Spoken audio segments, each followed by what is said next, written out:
ചെമ്പകപ്പൂ മുട്ടിനുള്ളിൽ വസന്തം വന്നു കനവിലെ ഇളം കൊമ്പിൽ ചന്ദന കിളിയടക്കം ചൊല്ലി ചെമ്പകപ്പൂ മുട്ടിനുള്ളിൽ വസന്തം വന്നു കനവിലെ ഇളം കൊമ്പിൽ ചന്ദന കിളിയടക്കം ചൊല്ലി പുതുമഞ്ഞു തുള്ളിയിൽ വാർമഴവില്ലുണർന്നേ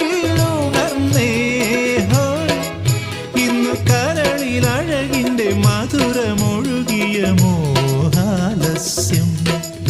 ഒരു സ്നേഹാലസ്യം ചെമ്പകപ്പൂ